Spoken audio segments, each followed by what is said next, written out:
Well, you're here now. Yeah. Can I get you a drink? He asked. How about we go in rounds? Sure. What do you want? Guinness? She looked small in her seat. Looking down on her, the shape of her face was a strawberry. Yes, please. With a dash. Sam pondered this. Lemonade? Sarah stared at him. I'm shitting you, Sam. I'll just have a Guinness. Oh! The laugh came out super loud, and then they made eye contact, and a sudden zap of chemicals rushed through him. Whoa. It felt nice. Quickly he went to the bar, trying to be calm, trying to stop the buzz making his body feel like it was having a sugar high. He bought the drinks and felt good about it. It was a normal thing to do. The whole thing felt normal. Cheers, she said. I've got a lot of drinking to do tonight. She winked at him. Sam was a little startled by this. He wasn't used to girls being funny around him. He wasn't used to being around girls at all, not outside of work. Sure, yeah.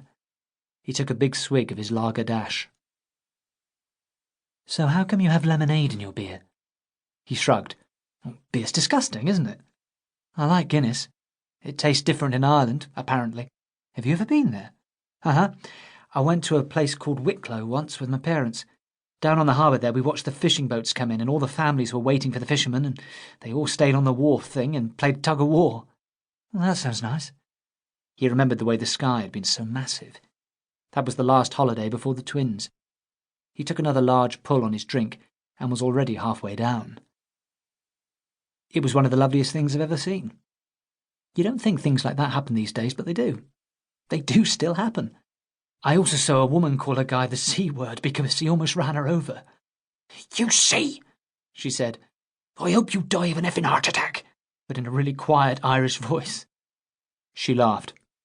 Swings and roundabouts, I guess.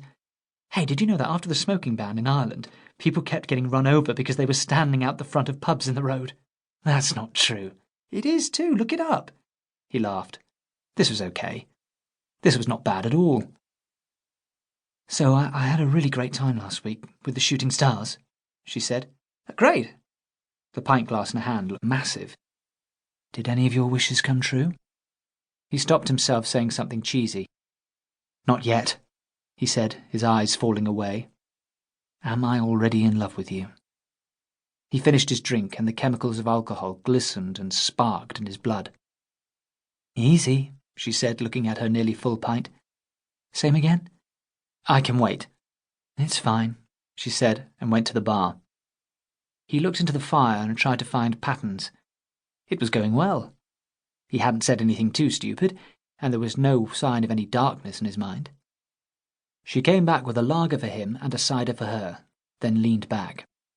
She was wearing a long-sleeved T-shirt with white torso and blue arms and the number 85 in American sports font on the front, sleeves rolled to the elbows.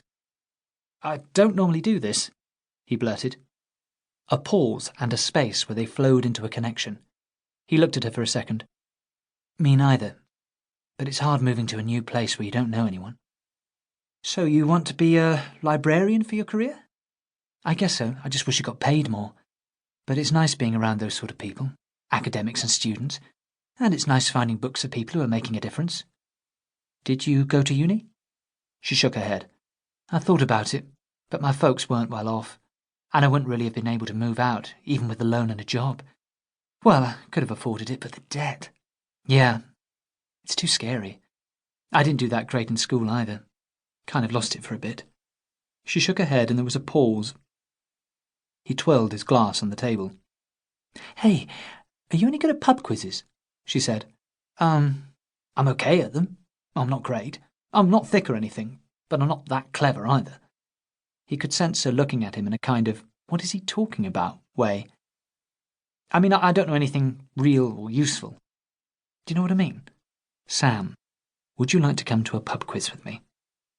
His pint glass wobbled in his hand. I'm sorry, you're probably doing something. No, I'd like to go. As soon as he said this, he felt something uncouple from something else.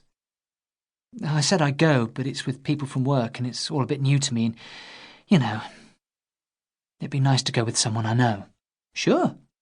A silence fell in. It's funny, you seem like such a